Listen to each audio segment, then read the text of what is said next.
Welcome to another episode of AI Explained. Today we have a very distinguished guest, Shri Sujit Kumar, an Honourable Member of Parliament in the Rajya Sabha from the state of Odisha. He started his journey as a software engineer, then branched off to law and now is in politics. So now he has an intersection of law, technology and public policy. And he is known for his debates on various aspects of public policy. His most recent venture is his book AI on Trial, which looks into the foundations of AI, basic rights and the intricacies of intellectual property concerns of AI-generated account, and even suggesting an innovative solution known as Machine-Created Intellectual Assets Act. So the book analyzes AI's legal personhood, intentionality and agency. So before we begin, I'd welcome Mr. Shri Sujit Kumar on the show. Thank you, Rajit. To start with, I'd start with the topic, the title of the book, which I really liked. It's AI on Trial. So AI on Trial can have different meanings. One is your legal meaning, where you're having a trial in court. The other is the simple meaning, like is it being tried out, it's something new. And a third aspect is the impact on society. So when you chose this title, what did you have in mind?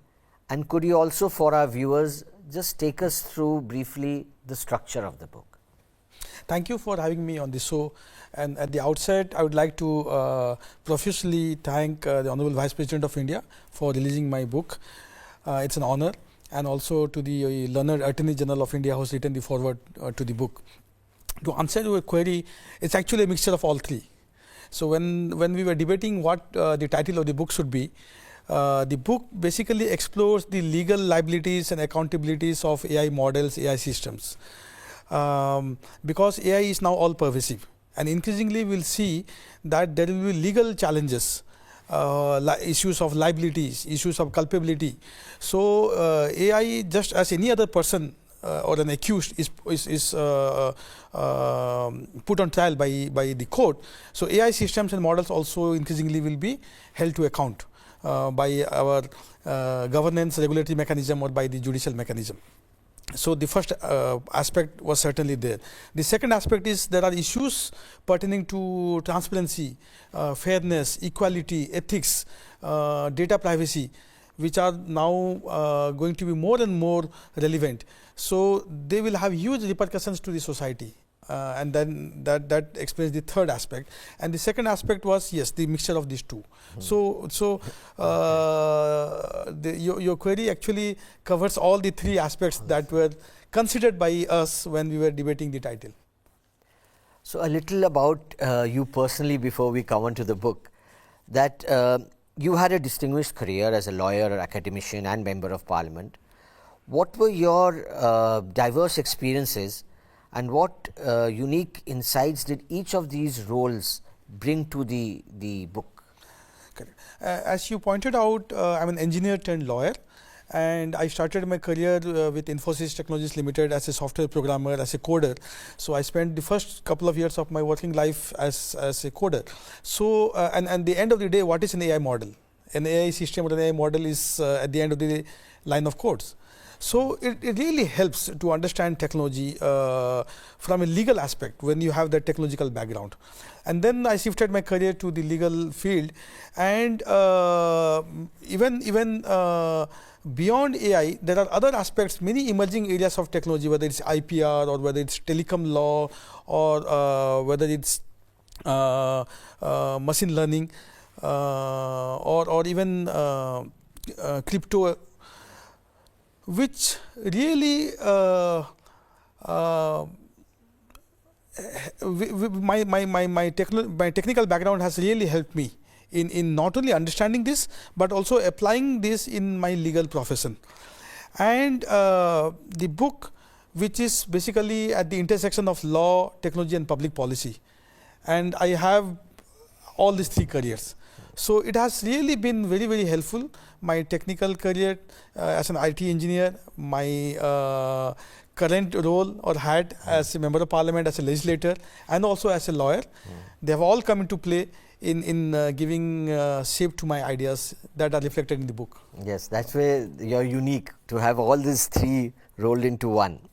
The Honorable Prime Minister, while addressing the civil servants on the Civil Services Day, he mentioned that if we talk to our, a 10-year-old or a 15-year-old, we feel they're outdated. You've also done a very, maybe wise thing or clever thing. You've collaborated with a young person, Tausif Alam. So there's this generation gap, which, at least I feel when I talk to younger people. So how did you overcome this intergenerational gap, and so that you could have both perspectives in your book? Right. Well, I have an 18-year-old son. Okay. And Tausif is barely in his early 20s. He's in the final year of his law. So he joined my office, my law firm, as an intern. And then he's very bright, very hardworking, and has been a great asset to my team. And then we started discussing these issues, and given my interest in technology and legal aspects of technology, and his interest in these areas, we started discussing and debating these issues more and more. And then I wanted to write a book on the legal implications of AI, because I always felt that our regulatory mechanism isn't sufficient. What we have today, the governance mechanism, will not suffice to address these kind of issues, and we do not have judicial precedents, because this is a fairly new area. So there is now a pressing need for the policymakers to step up and to come up with new governance frameworks. And I wanted to write a book on this.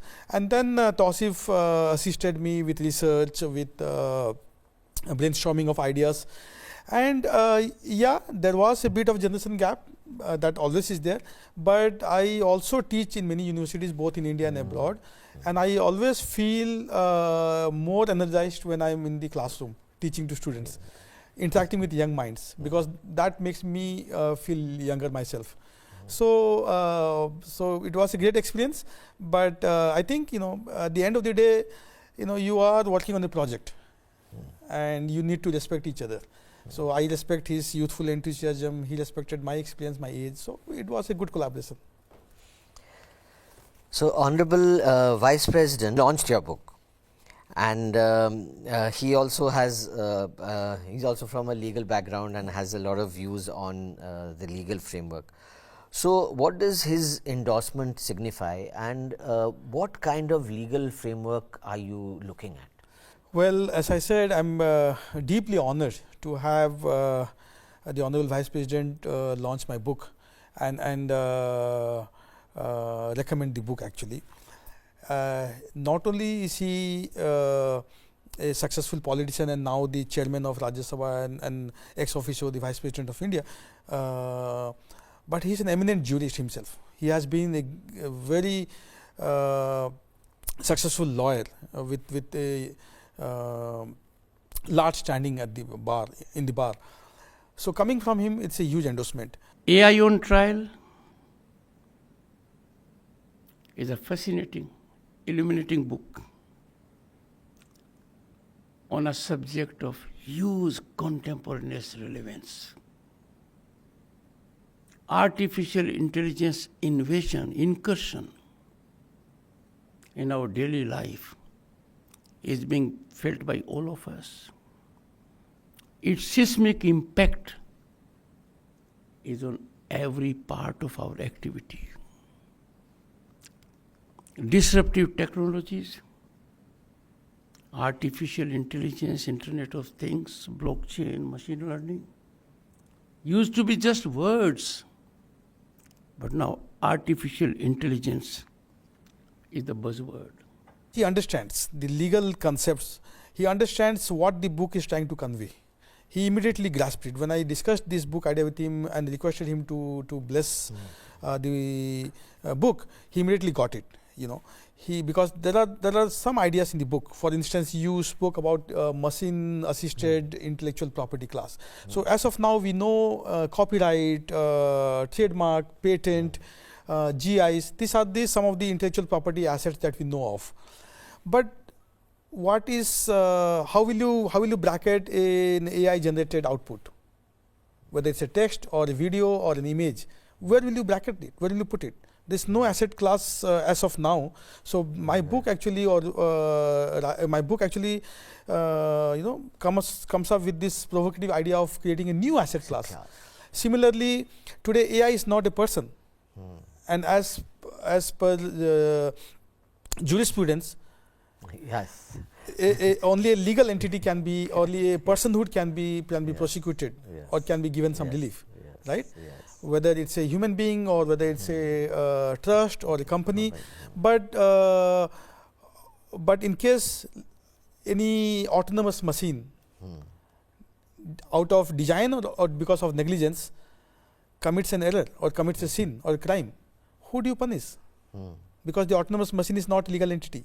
So again, the book talks of giving legal personhood, a very provocative idea to AI systems. Culpability, who do you assign culpability? Yes. Because mens rea is a big idea in criminal jurisprudence. Yes.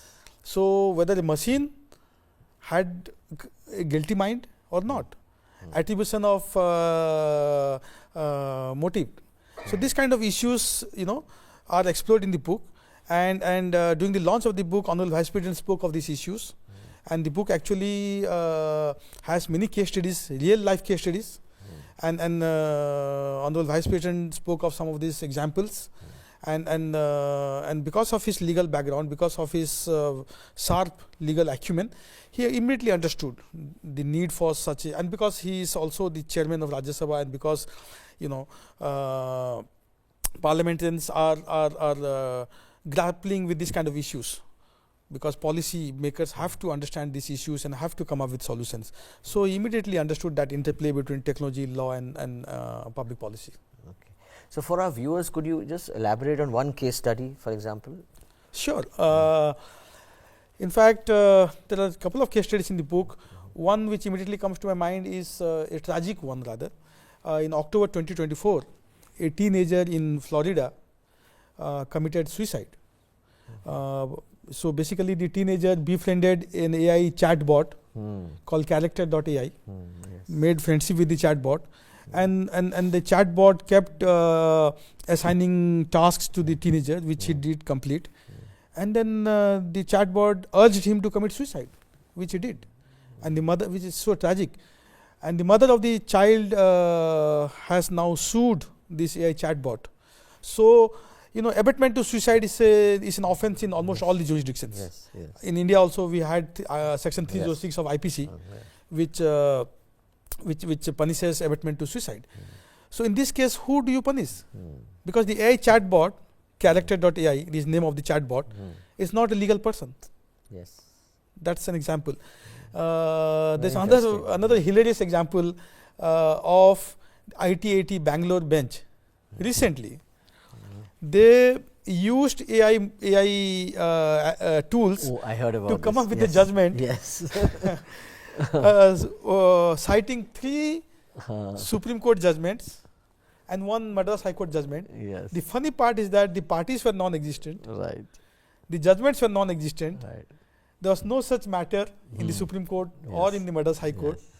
So it was hallucination of the AI model. Right.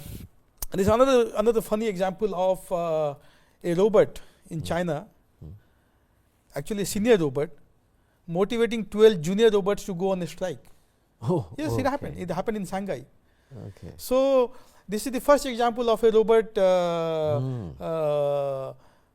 union kind of action, right? Yes. So, and these are not science fiction. These are real life examples that have happened over the last 1 year or so, right? And my research, when I was researching for the book and otherwise because of my interest in these areas, in the next 4 to 5 years, each of us will have our own personal robot. Robot prices will come down to sub $10,000 or maybe sub $5,000. So imagine a scenario, Raji, where you are, let's say, in the parliament. I have to go to Bhubaneswar for a day, so I don't take my personal robot with me. I leave it here in the parliament, and my personal robot picks up a fight with your personal robot. And these are actually scenarios that are going to unfold. So we need to anticipate this kind of scenarios, which are almost certain to happen, and then come up with regulatory solutions. Yes. Which I'm afraid is not happening today. So, so if you have a conversation with policymakers, because you are in this position now, so what two key points or two key questions would you advise, or as a step forward in this context, legal framework? Yes. Well, having said that, we need to have a regulatory framework. Let me also acknowledge that Niti Aayog already had a national AI strategy framework way back in 2018. NASSCOM also had a responsible AI report. METI is seized of this matter, and they have formed a subcommittee to develop guidelines and framework for this. In fact, India hosted the Global Partnership for AI in 2023. And Honorable Prime Minister, who is one of the greatest visionary when it comes to technology in the world today, is himself championing this, right? And if we are to realize his vision of a $1 trillion digital economy, which he has been articulating, yes, then I think we have to be a leader in this area, which probably we are not today. I feel that China is way ahead of us in not only the technological aspects of AI, but also in the regulatory and compliance framework aspect. So first and foremost, I would suggest that we need to have a comprehensive legislation. See, the current legal framework or legislative framework that we have is the IT Act of 2000. Right. 25 years is Too long a pretty long time when it comes to technology. Technology is evolving every day. Yes, government is working on this, but I think we need to fast pace it. I think if we could come up with a legislation or a draft bill, if we could see a draft bill maybe in the monsoon session or in the winter session, and then refer it for wider consultations and probably refer it to a joint parliamentary committee, and then get the parliament to pass the bill as soon as possible. That will provide us an umbrella framework under which you can have under which you can address these kind of issues. So that's the first and foremost. Secondly, to be a AI power today, you need three things in my view. One is you need computing power, which we have. We have now the Honorable Minister Ashwini Vaishnav ji has announced that India will be, providing GPUs to startups, to private companies that are willing to innovate in this area. So computing power is a function of how much you are willing to spend. We are you need power, you need energy. I think over the years we will manage that. Right. You need good data sets. And tell me which country in the world has better data sets than India? Yes. Other countries are banking and leveraging our data sets, unfortunately. Right. So we need to store, we need to have the data within the country and harness it. And trust me, that will be a game changer. Going forward, in another 5 or 10 years, the kind of data which India has, with the kind of population that we have, 140 crores, 1.4 billion, 2/3 of them under 35. That is 1 billion population under 35. 100 crores Indian citizens are under 35. 70 crore Indian citizens are under 25. So when this youth mass, just imagine the immense human resource potential and the immense data they will generate. So data sets, we are comfortable. What we are probably lacking today is adequate human resource. Okay, we have the best of engineers sitting in Bangalore or Pune or Hyderabad, who are writing codes for global tech players, whether it's Meta or OpenAI or Google.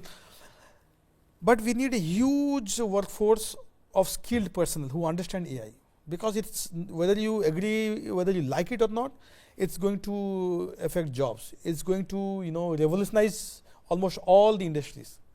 So you need a huge workforce that understands AI, that is capable of facing this new challenge, upskilling, reskilling.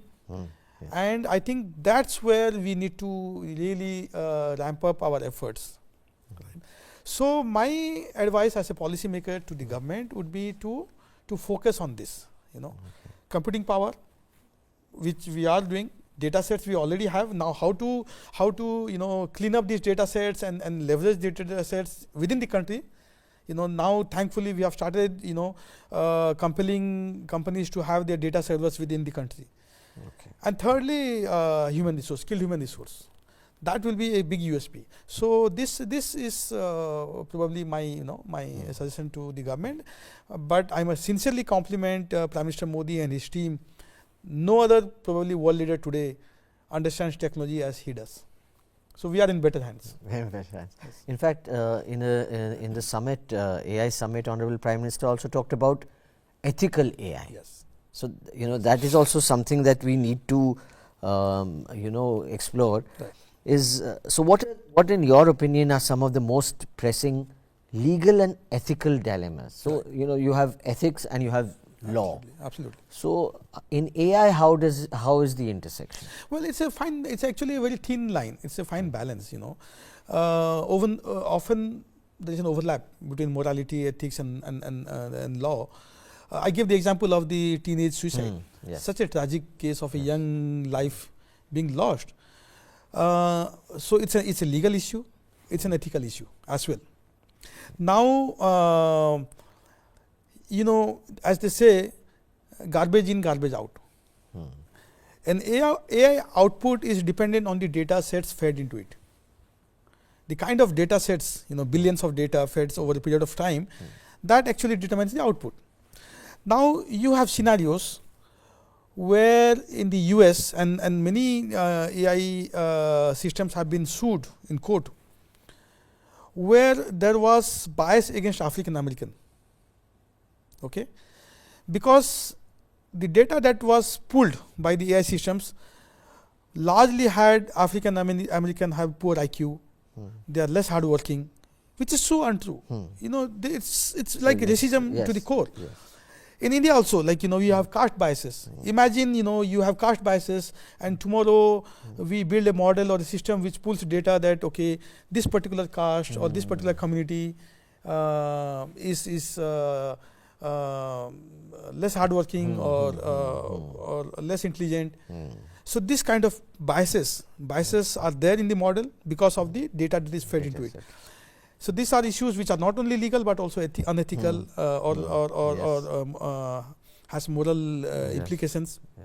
Data privacy. Now data consent, we have passed the Digital Data Protection Bill. Yes. Data consent is a legal necessity, right? Now again we are infringing into the turf of copyright violation, IPR violation. Okay. If I use data sets without proper authorization of the author to design my AI model or to design my AI system, okay, it's a very thin line, whether because you may not be doing what is actually illegal, but is it really correct? Is it really proper? Right? Should you not attribute it to the author, the original author? So these are issues which are very complex. These are issues which are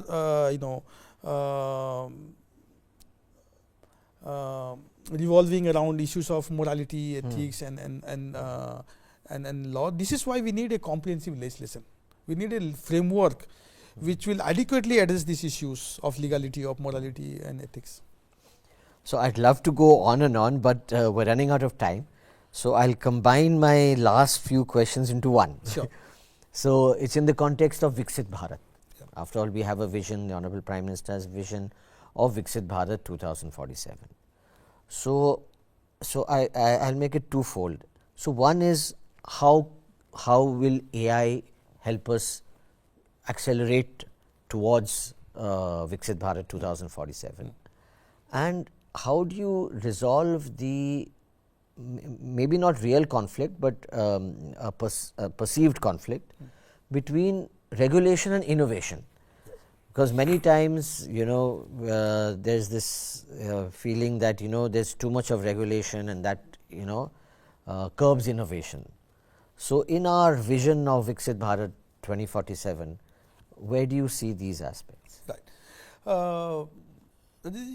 I totally agree with you that we have to maintain a fine balance between regulation and innovation. Over regulation can kill innovation, and under regulation can be harmful to society. This is why we need a legal framework. This is why we need to have robust regulatory frameworks that will adequately maintain that balance between regulation and innovation. We are a startup hub today. We are the country with the third largest startup number of startups in the world. We have many unicorns now. And many of the startups are doing exceptionally great work in the field of AI, in the field of blockchain, machine learning, IoT. So we want to encourage them, right? Because they are the ones, they are our ambassadors, they are the ones who are going to solve the pressing needs of the country. Right. And when I salute the vision of the Prime Minister because he is the first leader who gave us this idea of Viksit Bharat by 2047, and actually walked the talk, right? So he gave us a 25 years time frame. Now, how do I understand Viksit Bharat? My understanding of Viksit Bharat is that every class of citizen, every citizen of this country should have access to basic necessities, whether it's healthcare, education, drinking water, connectivity, and so on. Whether it's a tribal woman living in Kalahandi, or whether it's a tribal girl in Meghalaya, or whether it's a city-bred youth of South Delhi, they should all have access to basic facilities. Then only we can say that we are in a Viksit Bharat. Now you need schools, you need hospitals, probably in every panchayat, you need good sporting facilities, you need money for infrastructure. So all of this requires money, right? So that is the second aspect of Viksit Bharat in my view, that you need to be a robust economy, a economy where you have resources, you have capital to spend on physical infrastructure and on soft infrastructure. Right. Thankfully, we are a $4 trillion economy. We are the fifth largest economy now. We are aiming to be a third largest economy, become $5 trillion economy in the next 2-3 years. And hopefully, when we celebrate 100 years of our independence and become a Viksit Bharat, we'll be maybe a 32, 35, 30. We can, depending on the, if we grow at 6.5% to 7%. Or could be 50 trillion also. Well, I think 50 trillion is quite ambitious. I would be very, very happy being a proud Indian if we reach 50 trillion. But the more realistic number is somewhere between 25 to 30, 32 trillion, growing at 6.5 to 7%. Now, how AI can help us to reach that destination? Today, you can leverage AI for bringing good content to every classroom in the country. Today, one of the biggest challenges we have in rural India is teacher absenteeism, having poor quality teaching infrastructure. Now, with AI, you can bring the best of content, translate it into vernacular language, again using AI, and offer it to the students. You can use AI to offer primary, secondary, tertiary healthcare to every citizen of India. You don't need physical building, hospitals. You don't need sophisticated, highly qualified specialist doctors. AI can do that. Build a layer upon telemedicine using AI, and you can reach all 140 crore citizens. So AI is such a powerful tool. If we leverage well, then I think that dream of Viksit Bharat is reality. We are a nation known for our technological prowess. We are a nation known for our innovation. we are the most youthful nation on earth, and guess who use technology more? Youth, right? So everything is in, all the stars are aligned in our favor. I sincerely believe that, if we play our cards well, which we are actually doing now, with the structural changes that the policies of Prime Minister Modi is bringing in the country, with the demographic dividend that we have, and with the technological capacity that we have, I think AI is another tool. Yes, it's the most powerful technological tool, because for the first time in human history, machines have cognitive power now. Yes. Machines are increasingly getting cognitive skills and power. So if we leverage this well, I think we will definitely reach the goal of Viksit Bharat. Thank you very much, Sujit Kumar, for this wonderful interview, and your book is here on display, and I would encourage every young person definitely to read it. Maybe next time when we talk, maybe after a few years, we'll have AI talking to each other rather than us. Right. Can I just add? Yeah, sure. In fact, the cover design of the book is AI generated. Okay. Yes. Okay. And it's also, we have given that disclaimer also, that this is generated by AI. Oh, So wow. just imagine, where technology is taking us. And I urge all the viewers to actually read the book. It's written in very plain, simple language so that everyone can understand it. And thank you for watching this. Thank you very much, and see you in the next episode.